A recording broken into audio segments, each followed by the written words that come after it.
This is Renelle, and welcome to Quality Hang with Rod Brooks and friends. And here he is now, your host, my main man, Rod Brooks. Thank you very much, Renelle. I am Rod Brooks, and welcome everyone to Quality Hang. Not a live Quality Hang tonight, but it's a Quality Hang I know you're going to enjoy. I had a chance to chop it up with one of my favorite people, the incredibly funny and intelligent Roy Wood Jr. You might remember Roy from his days as a longtime correspondent on The Daily Show. Well, he's still operating in that arena. He's got a show on CNN now entering its third year. It's called Have I Got News for You, with the incredibly funny Amber Ruffin and Michael Ian Black. Roy has been doing stand-up for a long time and been doing a great job at it. And his latest stand-up special is on Hulu, and it is called Lonely Flowers. You can stream that whenever you would like at your leisure. But here's the great thing about Roy. He's multifaceted. He is a Renaissance man, if you will. And Roy's got a book that's dropping on October 28th, and there's going to be a tour surrounding that book, and it's called The Man of Many Fathers. I suggest that you pick it up. Like I said, Roy is funny. Roy is insightful. Roy is a multifaceted entertainer, and he is a good dude too. And he is a massive sports fan. And we had a wide-ranging conversation about a lot of things, starting, of course, with his favorite teams, the first being the Chicago Cubs. But we also talked about historically black colleges and university. Roy is a proud alumnus of FAMU in Tallahassee, Florida. We talked about that. We talked about the great job that Roy did last year with the Rickwood game for Major League Baseball, highlighting the Negro Leagues and African-American representation in baseball. And Roy talking about his hometown of Birmingham, Alabama, that still has a very special place in his heart, even though Roy lives and operates out of New York City. And we finished our conversation with, what's happening right now in terms of freedom of speech and how Roy now operates with things being, let's just say, interesting here as far as politics and what people deem is appropriate, what you can and cannot say. I had an incredible time chopping it up with Roy, and I hope you enjoy the conversation as much as I had doing it with Roy. So no live Quality Hang tonight. We will be live on Monday, and we will do our regular shebang bang Monday, Wednesday, and Friday live at 8 p.m. right here on YouTube and on X. In the meantime, enjoy my conversation with the incredibly funny and the incredibly talented and the incredibly intelligent Roy Wood Jr. How you feeling? Milwaukee is... You know what Milwaukee is? The Milwaukee Brewers. They are a team that... You ever seen a fine girl who didn't know she was fine and then finally started realizing she fine? Yeah. It's like, oh, no, they believe in themselves. Yeah, that's a wrap. Oh, we got to really play. So we got to, it's not that we got to get lucky. It's just we can't make mistakes. We lost by 6 runs in game 1. And we had 4 unearned runs. You take away the 6-run first inning, bro, it's a tie game. Yeah. So I don't think the Cubs have enough injuries have decimated our staff, but our bullpen was rock solid against San Diego. So I think we can keep that, but you just can't make no mistakes against the Brewers, bro. It's just it's tough. Now, if we get to the next round, you get Cade Horton back and you get a little bit of rest. I think they're in trouble, though. I would rather play the Phillies than the Dodgers. I don't think you're going to get that opportunity, though. Shut your mouth. Hey, man, I'm an Astros fan. I can't do nothing but hate. Hey, Ness, they got 3 rings in the last decade. Still whining. Still whining. The Mariners came in, swept y'all. Now you're mad because you lost 4 games. Hey, man, listen, we let them have it. All right. But it was funny. I was telling a friend of mine that my grandmother, she passed away a few years ago, but my grandmother is kind of my old school connection to the Astros, because she would take me when I was a kid. We sit all the way at the top of the dome. And I'm like, man, I got to have a phone call with my grandmother after they won that first title in 2017. And I saw, the Astros golden years. And man, I remember the 86 series against the Mets. I remember the Braves smacking us around in the late 90s, early 2000s. Dog, I saw the greatest period of Astros baseball, and I never thought I would see that, man. You can't tell me nothing. I'm happy. I want everybody except Dodger fans and Yankee fans to feel what I felt. Just be miserable. Just be miserable. Hey, have you ever sung Take Me Out to the Ball Game?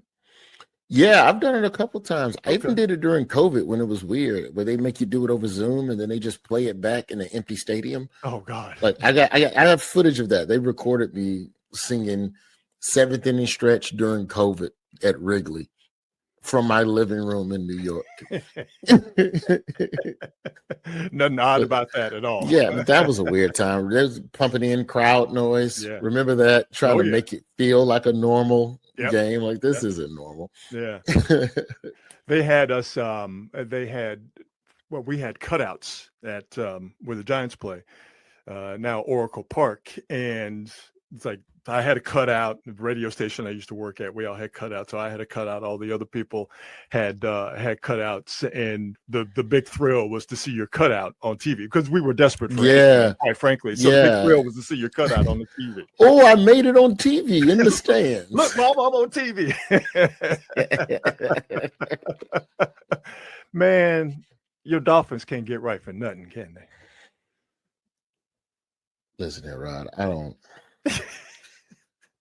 Like, of all the sports fandom, because you got here's the three teams that I root for, and when I say root for, I mean I own paraphernalia that I wear in public from time to time. Mm-hmm.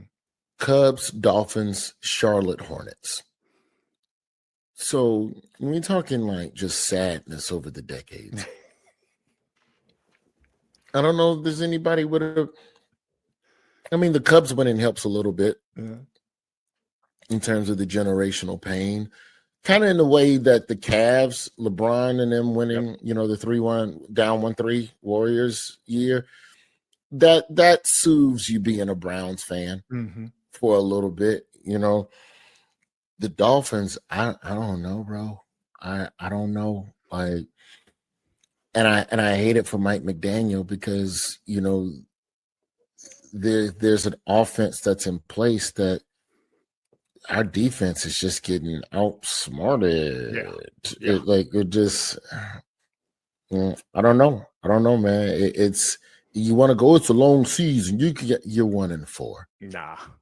You're 1-4, and it's a bad looking 1-4. Unfortunately, it's not like a Baltimore Ravens 2-3 or whatever the Ravens are, where it's like, if not for that possession, if not for that call, like the Ravens could easily be 3-1, 3-2. You know what I mean? Like the Buffalo game, the opening week, like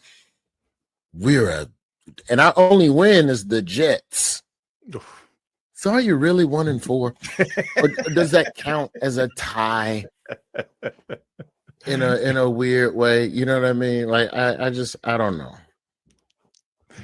Speaking of paraphernalia, and I know you're a sneakerhead, please tell me you've copped those FAMU 95 Air Maxes. A buddy of mine just sent me the link today. Nice. He said that they're dropping 200 pairs in a couple of weeks, but they're on StockX for $700. I'm not paying $700. No. I'm just not. What's your shoe limit? What's your sneaker limit? $300. Yeah. If I'm paying. Now, I've paid thousands of dollars for a single pair of shoes before, but that's because I wore them on an hour special and the network was paying for my wardrobe.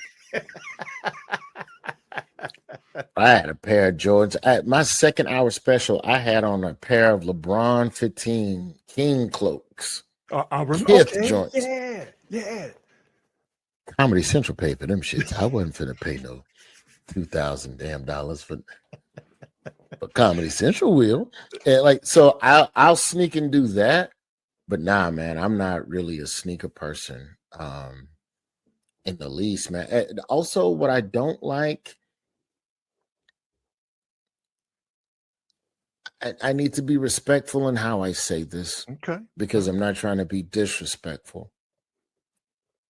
I'm not completely sure if I like how designers are using Black college apparel to create an exclusivity or an exclusive type of short run of a theme, and then you jack up the price because you know Black college grads and people who pledge allegiance to that lifestyle are willing to pay it.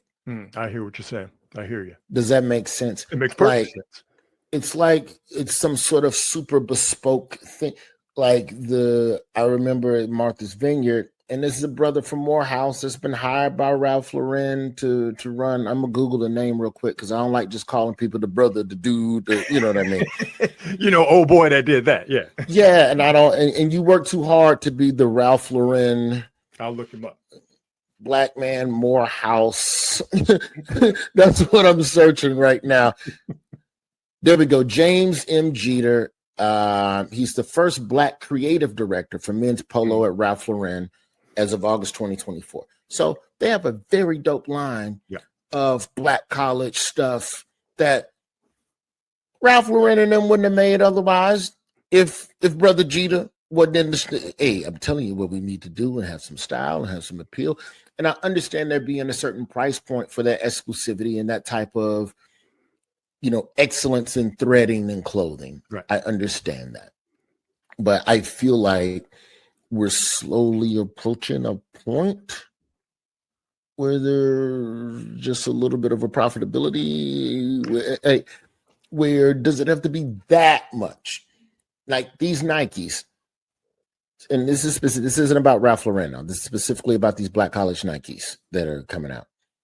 They're only doing like 4 or 5 schools because they figure we'll only do the schools where we know there's a ravenous enough appetite, or these 4 schools are the tester. And if them do good, then we do more of the schools. So if you're really about that life, I would love to just see more pairs, but then you only release 200. Like Nike did the same thing with the LeBrons, the FAMU LeBrons. A couple of years ago, I looked up on a pair because I had a plug in the athletic department at FAMU. But, I know sneaker culture is always going to be about scarcity of supply. So I understand that. But I think when it comes to Black college apparel as a whole and being told to have some pride, some of that shit be priced way wild. And I know it's solely because there's a Hampton logo on it. Yep. And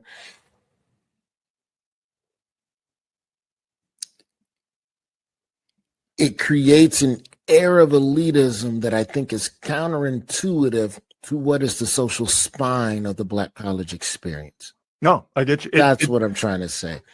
And I don't know how to reconcile the two things. Well, first off, capitalism. Just when you really start to think about it and you really drill down on it, and you don't have to drill down that far, it gives you the creeps when it comes to, hey man, we're all being exploited.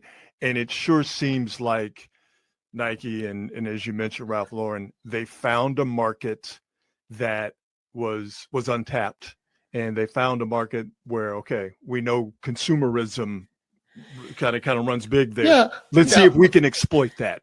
Yeah, but exploit it, but also it is nice to have some higher end Black college shit to wear. Sure. I don't want to just wear the same NCAA apparel from the team shop, and then you'll have some like independent designers that'll make something really nice, right? Mm-hmm. This other thing, the other issue with Black college apparel, right? people will like send me stuff. They're like just a random design. Hey man, I'm a designer, brother, and I made the FAMU shirt and jacket. Will you wear my FAMU shirt? And I go, yeah, nigga, that's a nice jacket. I'm gonna wear your FAMU jacket. Then I take a picture in the shit, and then I got 20 alumni in the comments going, hey, that's not officially licensed apparel. The school doesn't get a pinch of that. That's just somebody throwing a FAMU logo on their thing to build a brand, and they're not really giving back to the school. They're a locust. And I'm like, damn, I got to double check. So even the stuff that is sometimes nice and stylistically off the beaten path, I got to double check and make sure that it's on the up and up. So at least the Ralph Lauren and the Nike shit is on the up and up. Yeah. But I got to fight bots to buy it, or I have to pay, triple or double what I thought. So it's just, I don't know what the solution is, but there's something about it that doesn't sit completely right with me of what the price point is of certain items solely because you put a Black college on the garment. It shouldn't be that difficult to reconcile. It could cost more. Right. But it shouldn't be that difficult to have to reconcile with wanting to rep your school and wanting to look good in the process and feel good about the entire enterprise. It shouldn't be that difficult. Yeah, that part of it I'm just not sure about, but we definitely need nicer stuff out there. We need Brother Jeter and his work, because some of the stuff I see at the FAMU bookstore be terrible. I'm like, stop now. This shit was made by no. A lot of the stuff that they sell at and that's not just I had a friend. So earlier this year we did Major League Baseball. Ken Griffey sent me around to a bunch of Black colleges to talk to the baseball kids for the Black Baseball All-Star. So I'm going to campus, all these Black colleges in the South back in the spring. And you tell them, yeah, I'm going down to TSU. I'm going to be in Houston. Could you go by the campus store and get me something to get this shirt? So I'm shopping for people at each school. Hey, man, get me a sweater. When you get to Grambling, see if they got the baby blue sweaters. They already got the light blue like the Southern. See if they got the Southern baby blue. And they ain't got nothing. And what they do have is skimpy. It's not a good, it's going to be faded and shrink in 2 washings. And so it's hard to always find stuff where you can rep the school in a unique and different way. Yeah. And the designers that have figured out a way to find things that are unique, it gets priced to a point that I think prevents a degree of school pride or being able to have enough people be the flagship for those garments. Yeah. I don't know. Maybe I just need to go talk to the brother because what I always find is I be complaining about shit and then you get more knowledge on it. Like, what? You only get 42-cent profit per garment? It costs that much because it's Italian cotton? Right. I didn't know. So, I might not know what I'm talking about, but I just hate that if I want a dope pair of FAMU sneakers, and this goes all the way back to the LeBron 16, it was FAMU basketball, man. This was like 7-8 years ago. Yeah. You ain't gonna find them. And then you got to fight somebody for them when you do find them. Yeah. And then you got resellers who just don't care. And granted, resellers, that's just like ticket scalping. They don't care about nothing.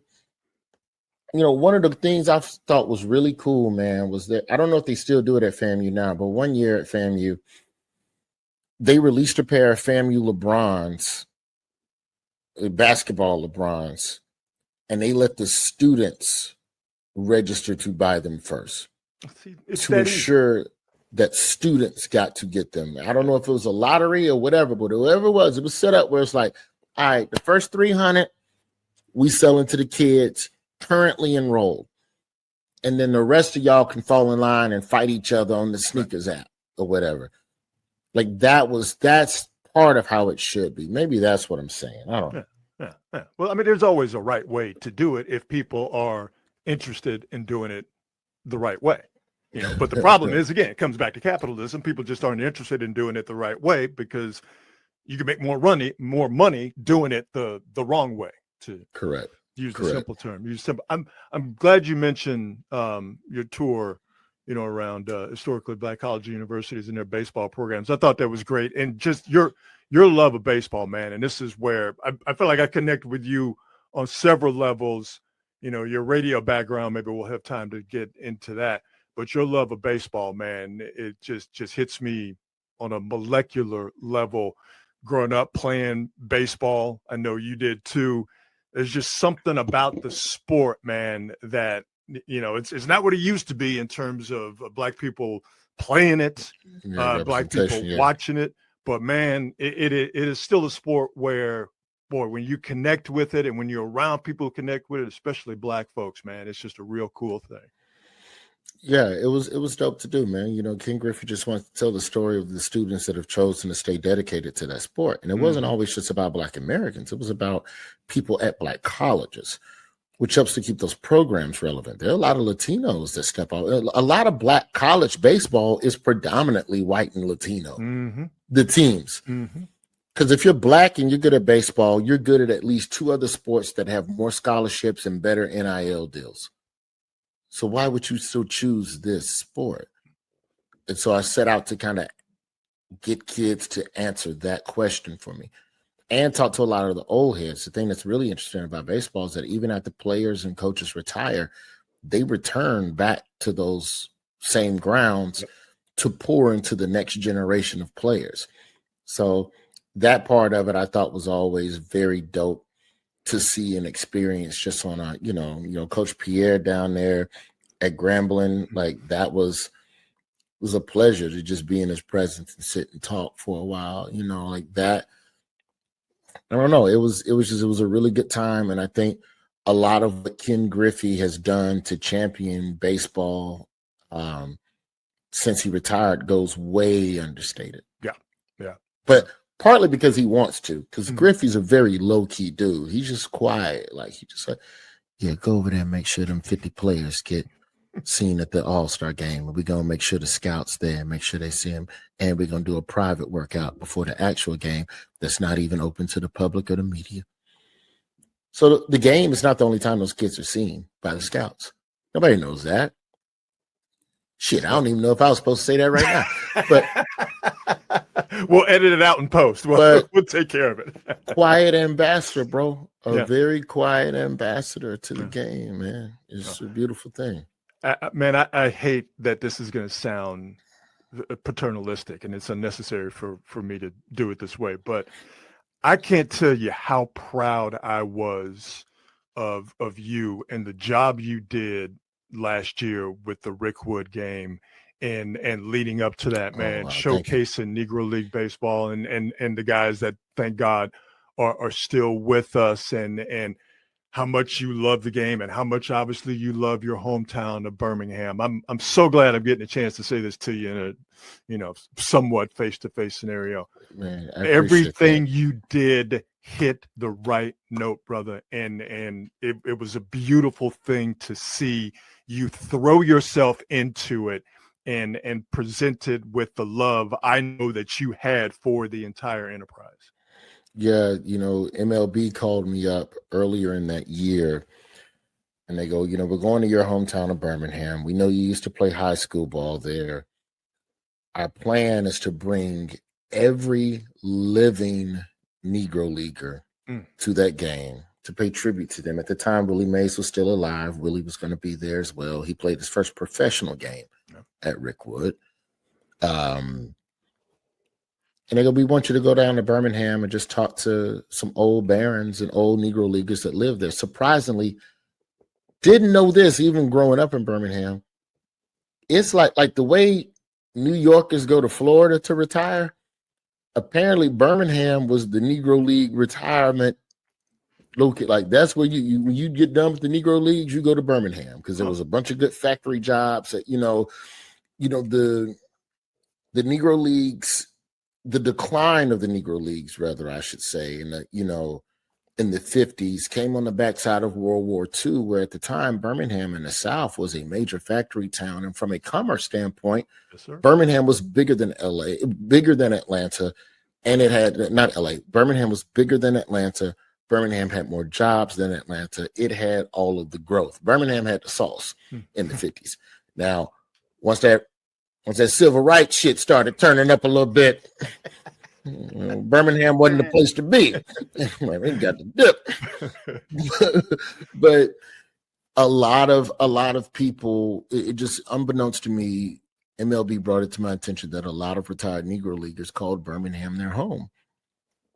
So you want to go there and talk to them. And most of these cats, my dad knew, my father covered them. So there was a little bit of shorthand, and being able to sit and talk with these cats on the strength of my pop's reputation. And they let the cameras roll, and then let Harold Reynolds come through. We kind of joked about a couple of things as well. And it was really transformative. And I hate to use a word like that, but it really was, to just sit and listen to the stories that they told, and just the things that you would never even consider a Black person having to go through. Being on a bus, traveling the South, playing a sport for $3 a day, and somewhere in the middle of that, you got to buy your own meals, assuming that the bus can stop in a town that will serve a truckload of Negroes. So they were, they told me a story about how they used to be happy if they had a biracial dude join the team, because they finally had somebody who could pass for white, who could go in and order the good food. Like, it's such a wild thing to think that that's a luxury. Like, oh, we got a light-skinned player. And they laughed about it. Like, you can understand them being so happy that it happened, but being bitter that that's what they had to go through. But they found a way at the time, and still to laugh about it as messed up as it was. I think, I can't remember which. It might have been Chico who told me this. It might have been Al Holt. Al Holtman was telling me a story about how they had a light-skinned teammate, and they sent him into a diner to order, like, go in there and order 30 hamburgers for the whole bus. And brother went in, they sent him in with the money he paid for the burgers, and it's hot inside the diner. And light-skinned dude took his hat off to wipe his brow, and that damn mixed afro popped up from underneath that damn. That humidity. Them white folks say, "Get your ass out this store, Negro." And they kept the money and never gave him the burgers. Man. So they didn't eat that day. And that's horrible. But also, to understand what MLB was honoring, and in a lot of ways, I guess, trying to apologize for, was that part of America ever even had to exist, man. Yeah. It really was a beautiful thing, and I'm grateful that they trusted me to even try to tell the story, and that the Negro Leaguers were kind enough to sit with me and rip off some scabs. Yeah, man. Yeah. Talk about that. You did an unbelievable job, and like I said, I'm proud of the job you did, because I know how important it is to get it right, and you got it right. And I felt like I was sitting there with you, man. It was just a wonderful thing. I know our time is short, and we're going to roll through. No, you're good. Things. I mentioned I connect with you from a radio standpoint. I grew up in radio. Radio is how I was eventually able to go and see the world and do all the stuff that I dreamed about as a kid. I remember hearing, when I was back in Houston, those prank phone calls and wondering, who is this? He's crazy. It's a little psychotic. I love your radio background, man. And I get the sense that carries you forward, to this day and everything that you do. I think the main thing I learned in radio was the sense of community amongst Black people. Beautiful. I worked for a station that was the local station. Birmingham is very underrated in how competitive it is of a radio market. I've been out of radio since 2012, since 2015. So I cannot speak wholly to where it is now nationally. But at the time, Birmingham was one of, I think, only about 7 cities that had 4 Black morning shows. That degree of competitiveness and saturation is wild. It's unheard of. We had, at the time, it was our local morning show, the Buckwild Morning Show. It's a different Buckwild, not starring Buckwild. We had the Buckwild Morning Show. We had Tom Joyner. Our market had Steve Harvey. And then it would usually be Doug Banks. And if it wasn't Doug Banks, it would be Russ Parr. And if it wasn't Russ Parr, it'd be Tony Scott. And if it wasn't Tony Scott, then later it's Ricky Smiley. And I think D.L. Hughley had a morning show, or Monique. Like there was always 4 different shows jockeying, but we were the only local show. And my station also had a tradition, and I understand more now why. They hired pretty much only local DJs, or somebody from the station had to have a tie to the city. Ricky Smiley is Birmingham.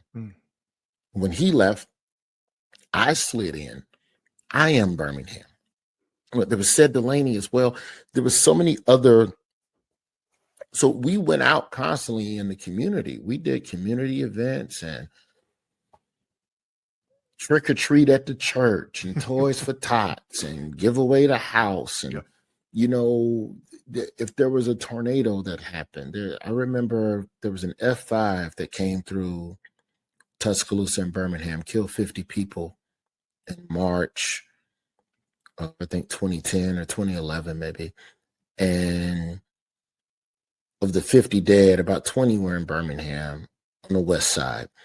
And our station mobilized, like, let's just say the tornado hit that night at 8 p.m. By 6 a.m., we were on location. Wow. As close as we could, as the police would allow us to be. Sure. And just allowing people to come on and tell their stories. I don't think we played any music each hour. We might have played 2 songs an hour where we normally play 8. And while we were there, and this is like one of the things, like one of the proudest I've been of Birmingham, was that we hadn't even started soliciting for donations yet because we didn't know what people needed.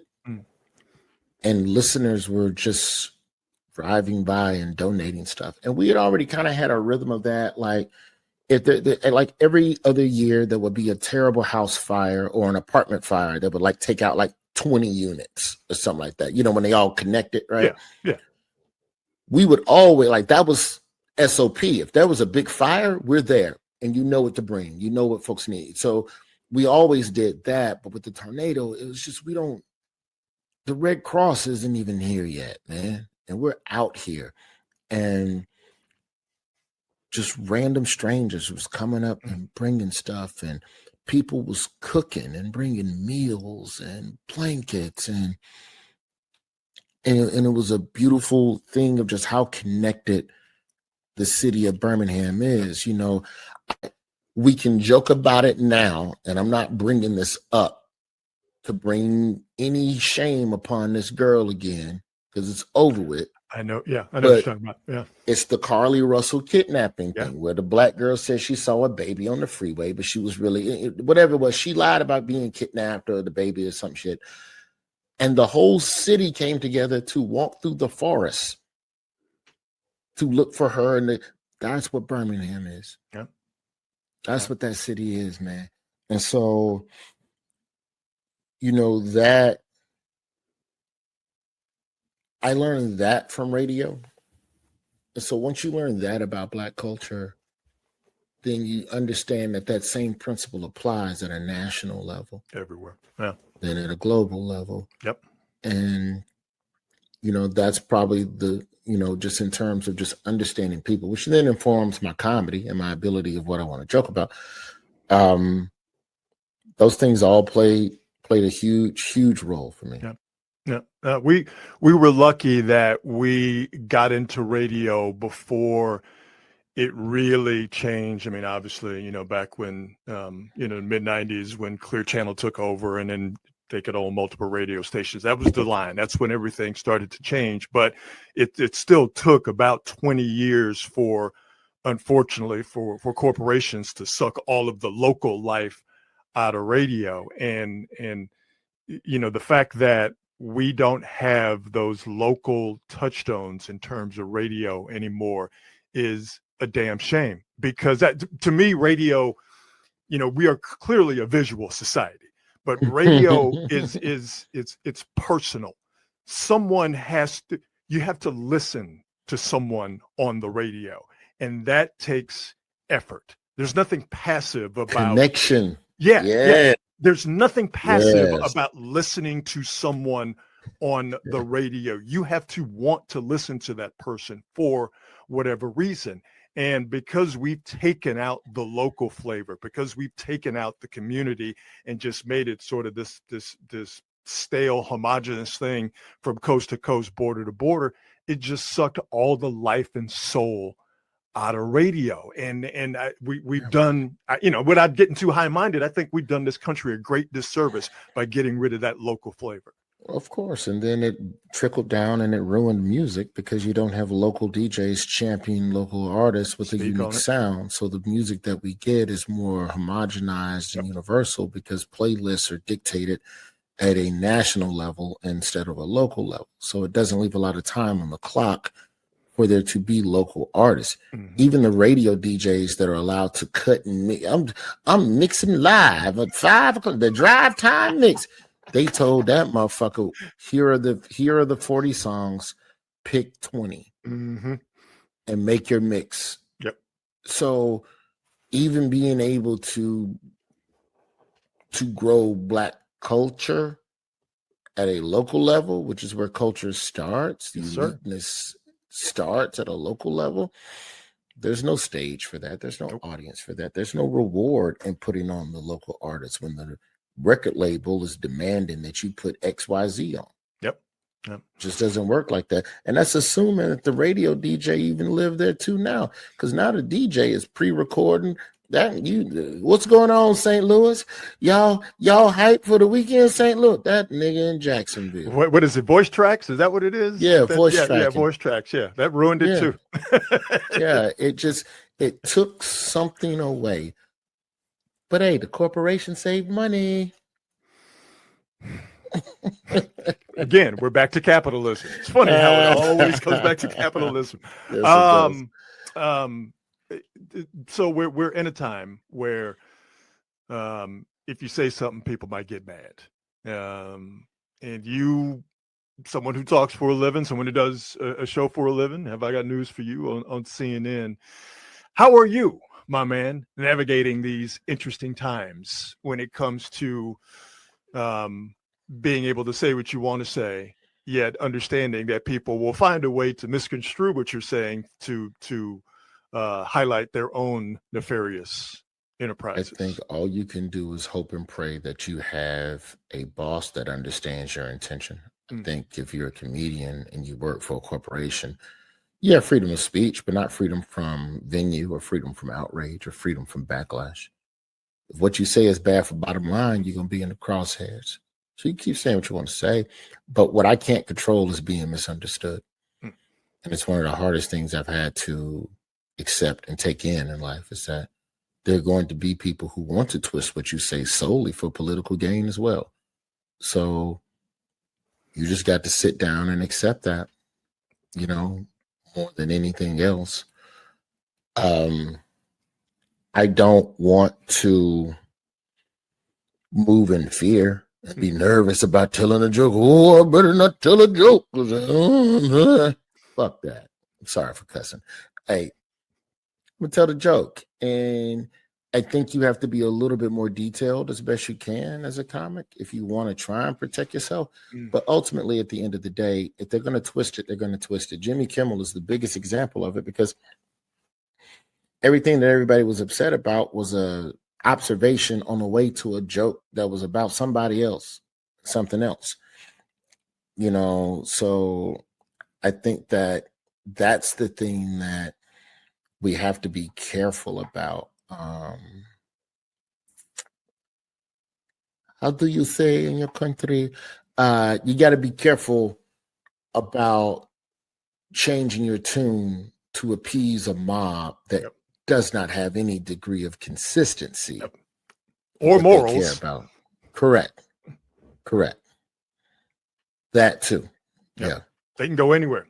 What Yeah. they will go wherever they need to go to serve the purpose they want served. If they want outrage, if they want sympathy, whatever they want, because it's such a nebulous negative form. It's like the slime under the streets in Ghostbusters too. It thrives on negativity and it goes wherever it wants. Oh, that's a great analogy. That's a deep cut too. That's good. Now we're gonna go listen on our own, Bobby Brown. Man, thank you so much for this. I'm gonna try to come through and see you when because your book tour is in December. I think you come through San Francisco. Yes, sir.